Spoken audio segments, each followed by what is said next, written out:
Today's guest is a published author, mother of two, and holds a master's degree in European studies.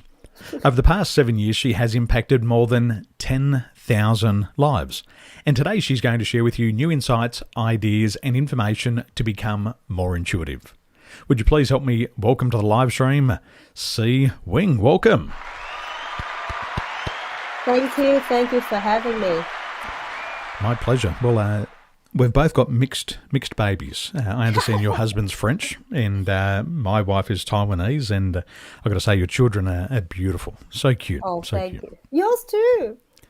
Well, I take all the blame for that. My wife said to me the other day when my kids are out of control, so if you're a parent and you've got 5 or 10-year-olds, you know how loud your house can be. And my wife said to me the other day, she said, "Husband, this is ridiculous. This house is so loud." And I said, "What do you want me to do about it?" She said, "It's your fault." And I said, "How is it my fault?" She says, "You've got bad quality semen."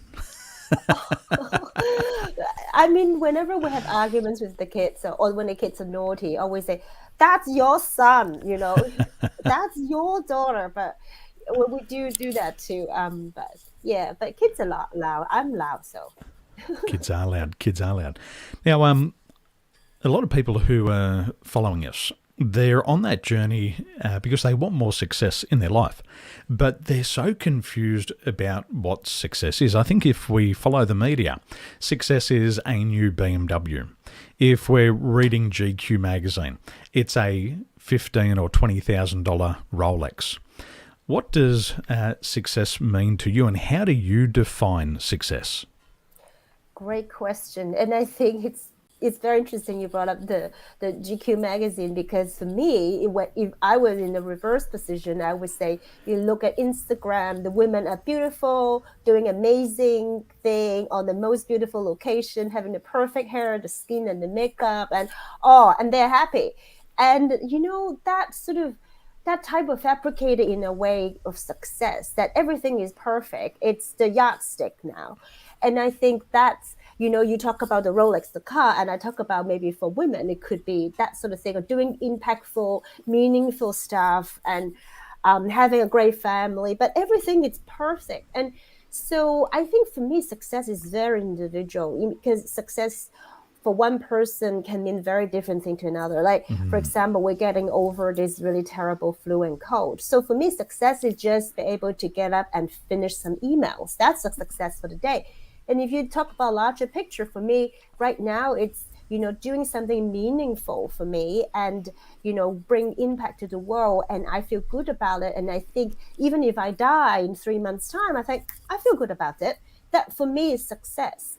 And maybe that also cover, maybe for some people, if they're really struggling to pay the bills, then success would mean very different things. So I think it's very individual. But I think for me, the emphasis is always about what success means and defined by other people. And that put upon us a lot of times a lot of pressure. And I think that's distinction I'm always trying to make for my clients. What does it mean to you? Now, if I could rewind this conversation back a little bit, you connected two words together, which is not always common, but you mentioned the words meaningful success. So what would be preventing women from creating meaningful success in their lives? I think a lot is to do with, now we know we have the opportunity that we can have a great career. And then and that's very good news for a lot of people. But then again, a lot of times we still want the same thing. Our wishes, like, as in a desire for relationship, good health, friendship, all these things doesn't change. So we kind of like having a lot of important goals in our life, right? And sometimes we sort of busy chasing all these individual goals. And sometimes there's a time and place for everything. In my heroine journey work that I talk to my client, there's certain season in a woman's life that maybe right now your focus is raising a family. Maybe right now is healing a wound, emotional wound you had. Maybe that's not the right time to start your business. But a lot of people feel because we got the opportunity, the openness, the options, we have to do everything at the same time. And so we spread ourselves so thin, and often we forget why we're doing it in the first place, what truly matters. And then the meaningful thing kind of just disappear. You're just thinking about success is in scoring in each individual category.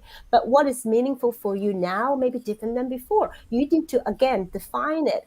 And I think it's very important for women sometimes take the moment and pause and think, where am I in my life stages? And what is important for me? Maybe your career is, at a certain level where you think, great, but I feel maybe it's time to pursue a family, and then give yourself the permission to say meaningful success for me right now is not just to get to the next level, to become the CEO or the board member, but now maybe spend more time to nurture relationship. So I think that's important for us to bear in mind. And, for a lot of people coming into their mid-30s, mid-40s and early 50s, you've already been working for 15, 20, maybe even 25 years. And it's quite common for a lot of people at this age to start to experience burnout. And I don't think the burnout's contextualized just into their career, because a lot of people talk about career burnout. But what about the emotional toll? Because we go through these emotional experiences. We have all these significant emotional events throughout our life, and we start to compound and they start to stack upon one another. Mm-hmm. We also have that physical burnout. As a father, recently for me, my son is like a rooster, cock-a-doodle-doo. He wants to get up at 5 o'clock in the morning. But sometimes I'm still working till 11 or 12 at night. So physically, sometimes, maybe the last couple of weeks, you just feel burned out. Now, what can people do to avoid this burnout? Because a lot of people kind of just assume it's going to happen, but they don't know how to avoid it. So what can they start to do to avoid burnout? I think I will say a couple of things, but first I want to say the context, as in stop comparing yourself, because it's often when people start to compare to other people's success, and sometimes so weird, like we all do it sometimes, that we compare completely different things. We completely compare apple and oranges, but we still compare away and drive ourselves crazy and try to finish everything on our plate. So give us that pressure. So that's a context that you may get burnout already.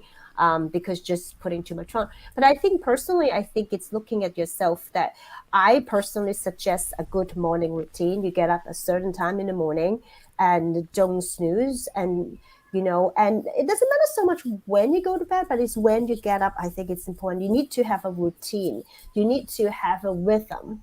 And I mean, also automatically, if you have to get up at 7, you tend to know the body will say, oh, let's go to bed at 11 or something like that. So I think like having that sort of structure, and people often do a lot of crazy diets these days because, that's just what happens when people have all these different influence from social media about how to eat and, give you more energy or slimmer, whatever that is. But I actually think to be sensible, make sure you have some good nutritious food in your body. And then for me, it's meditation and downtime. Like some people say, I'm too busy to meditate, or can we hurry up in this meditation? This is so funny because the busier you get, the more important it is actually to take it slow and to practice stillness, to train that muscle, because in return, you become more productive in other hours. And I think that prevents burnout in many cases because you're more conscious and clear about what you do, where you are, and how you feel. So you don't get that close to that limits. That's one. And I think that also, on the other hand, the other way to look at it is that because you already have a better rhythm and better control of your productivity, you also don't as likely we get to that stage. So that would be what I do with my client when they come to that edge. I believe in today's day and age, we're very conscious. We're working 2,000 hours a year, which the average person works about 2,000 hours. A lot of people are traveling around about 500 hours per year just to work. So 2,500 hours a year just dedicated to work. And then we've got to be able to come home and have our natural family lives. But Now, I think a lot of people, from what I see in conversations me and my wife see, is that there's becoming this gap. And we're seeing that this gap is people are losing their spiritual connection.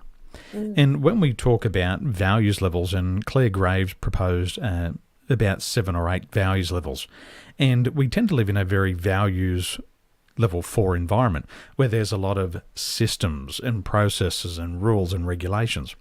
And then a lot of us who are in business, we live in a values level 5 environment, and it's always about sales, negotiation, marketing, manipulating, changing the meaning of things to make it sound better.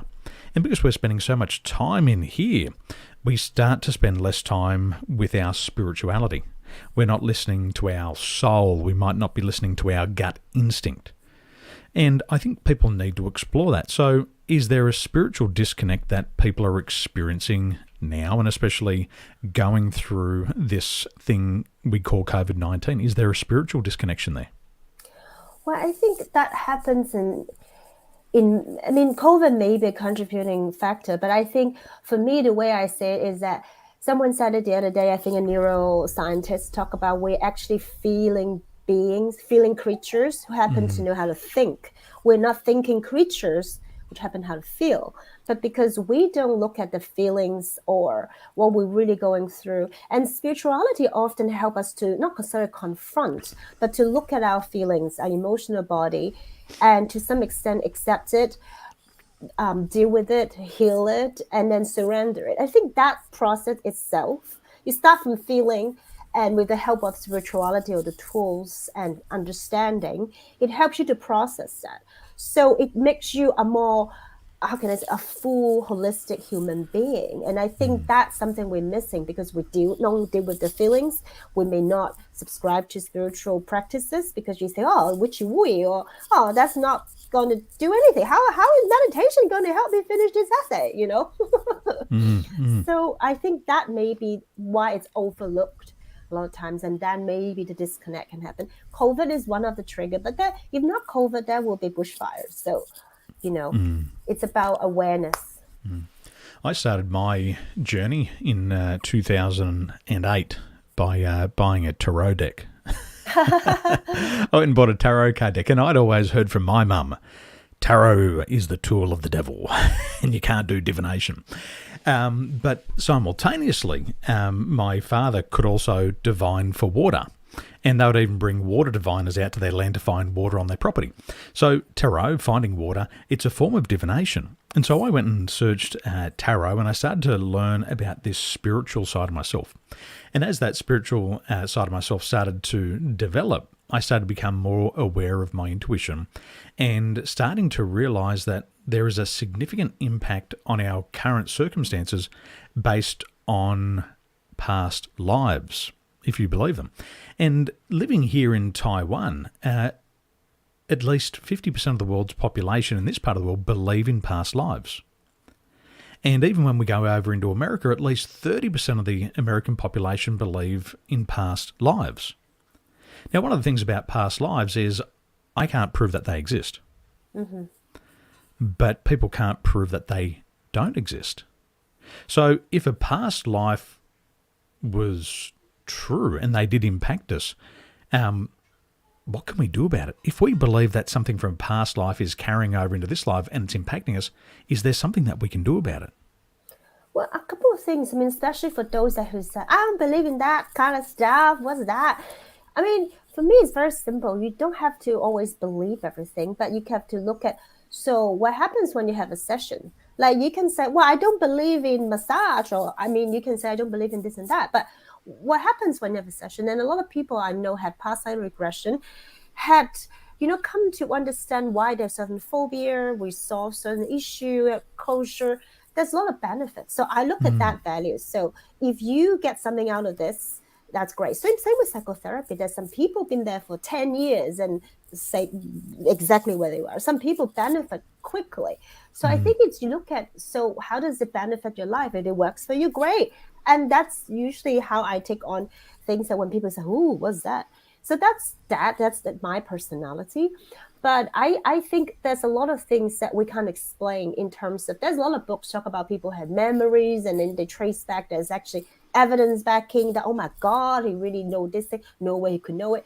You can go to that route, but I often feel that, for me, the way I look at it is that, like karma, you don't know why you're involved with this certain individual this lifetime. There's a lot of lessons, a lot of karma to burn, to finish, to resolve. And I think it could be, I can look at it, it's your past life scenario where it wasn't done. There was something that, whether you wrong him or her or the other way around, maybe that wasn't finished. So this is an opportunity to open up for that. And we don't look at it, maybe we have to carry on in another lifetime. So that's the way how I looked at it. And there are things you cannot explain, a certain pattern that we had that it's inside our psyche. And you're like, why do I have to keep like picking the same type of guy or relationship? Or why do I have to sabotage myself into certain situation? And you know better intellectually, but somehow subconsciously you still get there. And some people will find psychotherapy helpful, but some people find in a past life regression, they just witness a story to explain exactly why they had that issue. And they even can pinpoint, actually, the person who wronged me was my daughter or my father. And that's when the story fits that, the what, like the right and wrong and the forgiveness and all these things will work together. And so if after the session, people feel relief or having some sort of closure, I think, hooray, that's fantastic. I think we've got such an incredible mind and we're only scratching the surface of it. And when I was learning more about myself and really having that awakening, I think, first of all, before we go through that awakening, we go through a bit of a period of darkness. We feel lost, we feel confused, we've set goals, we haven't achieved goals, we feel that we should be further ahead in our life by this age. And, I went through that period and I started to learn about past lives. And I'm a skeptic. I'm a real skeptic. I don't believe in any of that. But also, at the same time, I have an open mind because I know all of us are ignorant. And there's one thing about all humans is we're ignorant. And ignorance means we don't know what we don't know. So we've also got to form opinions, but we've got to be able to keep an open mind because there might be new information coming in that we're not aware of. So I started to learn about this past life stuff. That's what people say. You talk about past life and they go, don't give me that past life stuff. And I started to learn about past life regression. And I learned it. I was fascinated by it. And then I was doing a training in the United Kingdom. And a gentleman came along to my program and he said, don't give me any of that past life stuff. And I said, well, what are you doing at my 5-day event? He said, I'm an atheist and I don't believe in any of that stuff. And I said, well, good for you. You're an atheist. Could you just keep your mind open for a couple of days? Because it looks like your life is not going where you want it to go. And he said, well, I guess it can't get any worse, so I'll have an open mind. Now, on the first day, we started to experiment with past life regressions. And the funniest thing was this gentleman's name was Paul. Paul, interesting name. And he started to do a regression. He started to go back into past lives, and then he recalled a memory from over 2,000 years ago. And as soon as he recalled this memory from more than 2,000 years ago, you could see that he was flooded with guilt. The face changed, the emotions changed, and he started to cry, and he really started to cry. The tears were coming out of his eyes, his lip was quivering, and I asked him, what's happening? He said, you wouldn't believe it. I'm an atheist and I don't believe in this stuff. He says, but I can remember being alive at the time of Jesus Christ. And he said, you wouldn't believe it. I'm not one of his apostles, but my name's Paul. But I have been asked, do I know Jesus? And I denied it. And I said, no. And he said that the guilt just flooded me. And he now realized that at that time of his life, 2,000 years ago, he had denied Christ. And he'd been carrying this guilt throughout the lifetimes. And through each lifetime, this led to relationship breakdown after relationship breakdown. And as he was coming back through the past lives all the way back to now, he could recall at least 3 other lifetimes where he had repeated that same life pattern, getting into relationships and the relationships falling apart. And he then described his current life. And he said, Daniel, the same life pattern has repeated again in this lifetime. All the people that I get close with, I ruin the relationships and I always end up alone feeling guilty. And it was a big breakthrough for him because he came into the program saying, I'm an atheist. I don't believe in any of this past life stuff. And within minutes, he's recalling memories from a past life. Now, as a result of bringing that unresolved memory up to the surface, he had resolution and he was able to let go of the painful emotions that he had been carrying throughout the lifetimes. Now, as a real-world result of that following year, he ended up having on-target earnings of £300,000. The following year, because he's free of this guilt, he's clear on where he's going, his relationships are getting better, he had £2 million of on-target earnings. Now, the point that I want to make here is he had tried almost everything. He'd tried his affirmations, he'd studied, he read the books, but it wasn't until he started to look into that spiritual part of himself and think about and explore past lives that his big breakthrough came. Because, as he said, nothing happened in this lifetime, but it was the repeat of the previous lifetimes. And I've seen this type of thing, and I'm a big believer of it. And I believe that if people have an open mind and they're willing to explore their spirituality, they can often find that one thing that's been holding them back for many lifetimes. Absolutely, 100%. It's a beautiful story. And, we had all these, I also heard a lot of great story when I was training in the US under Dr. Brian Weiss. And really people are crying. And then usually every training you have between 3 to 5 difficult students, as in people who said they just never got any past life situation memory in the meditations and hypnosis. So at the end of the training, they always got invited to get on stage and do it. And obviously, the hardest student had the biggest story, as you can imagine, just like your Paul. So it can be very, very powerful. And so with people who feel drawn to it and they don't know why, be open-minded about it. There's a reason your body, your soul tells you something is there, go and explore. But our logical mind say, hey, that sounds silly. It's the thing. You just have to sometimes just follow your intuition in that sense. Intuition's so important. We have 3 brains in our body. We have our head brain, we have our heart brain, and we also have our gut brain. And our gut brain is our enteric brain, and that's where our intuition comes from. And what they've discovered that in studies of intuition, men and women's intuition is the same. The difference is that women tend to listen more to their intuition than men, and men are very quick to shut it down. Another thing that shuts down intuition is our lifestyle today. We consume a lot of acidic food, and the acidic food impacts the gut, and we don't have that direct connection with the gut anymore.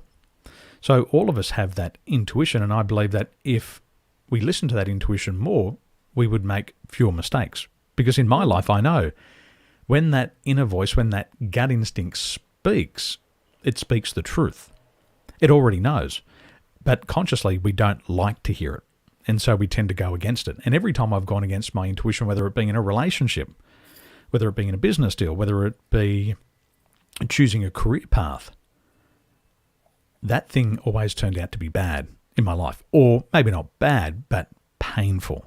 Cause pain. But every time I listen to the gut intuition, things become easy because you're doing what you want and you're going, wow, this is in the right direction.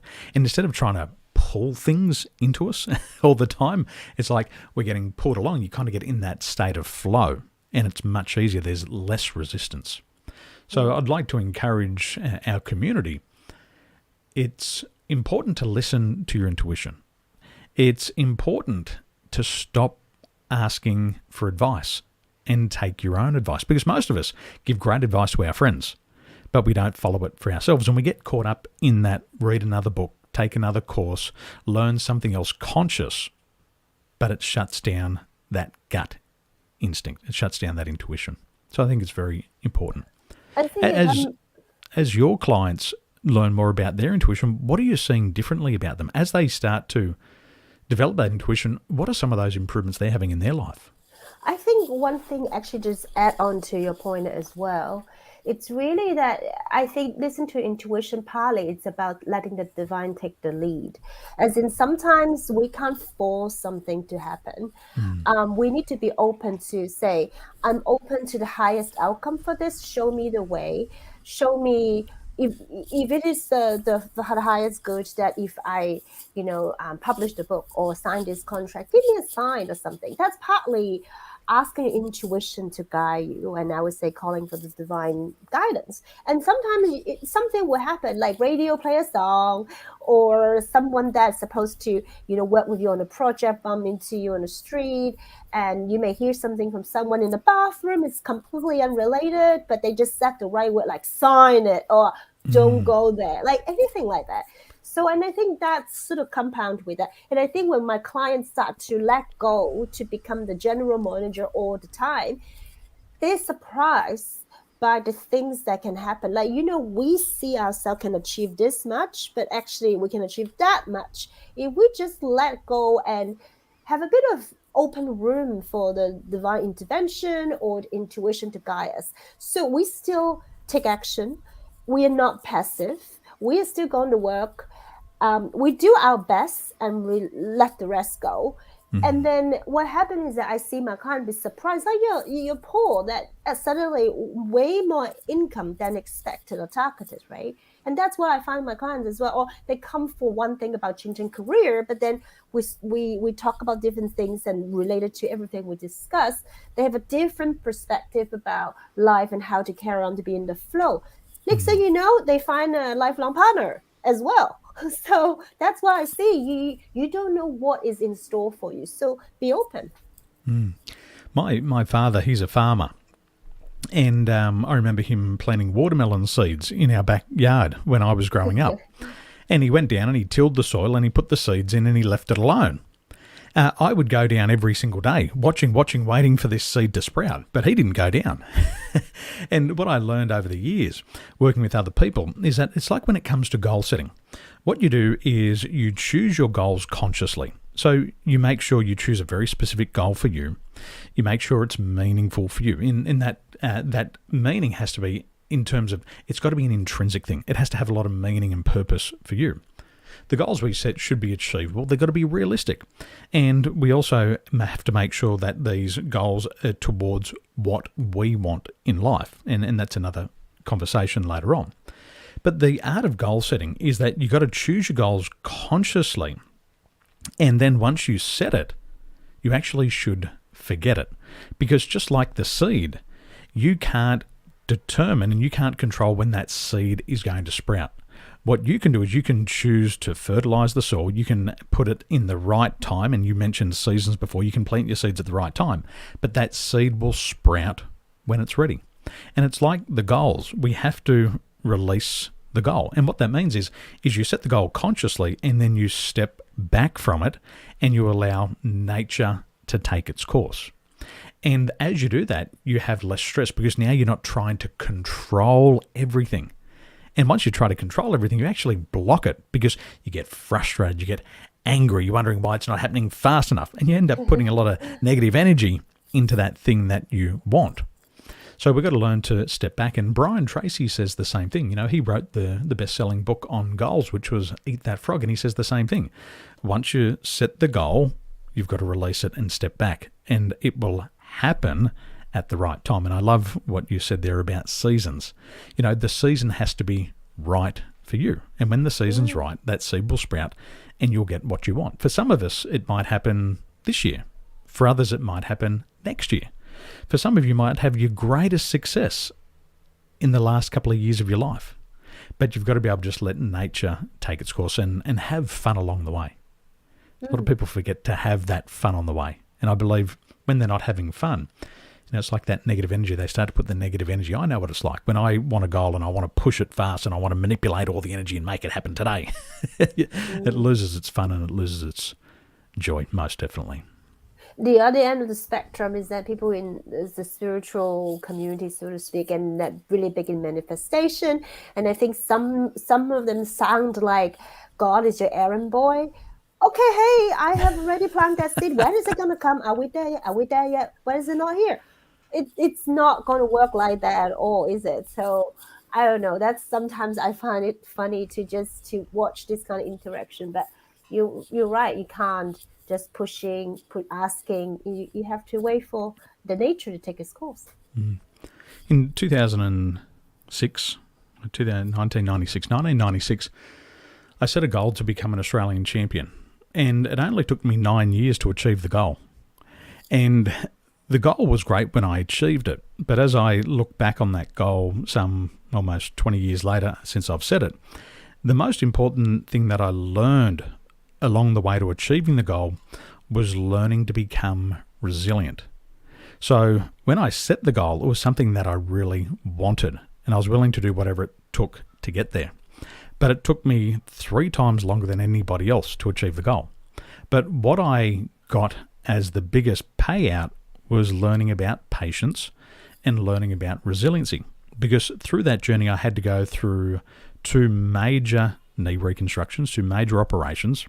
I got beaten up and a couple of guys almost killed me, but I bounced back. I'd broken my ribs and I'd also stretched the ligament in my ankle. And what I realised was that on the way to the goal, I was able to overcome these painful moments. And I didn't quit.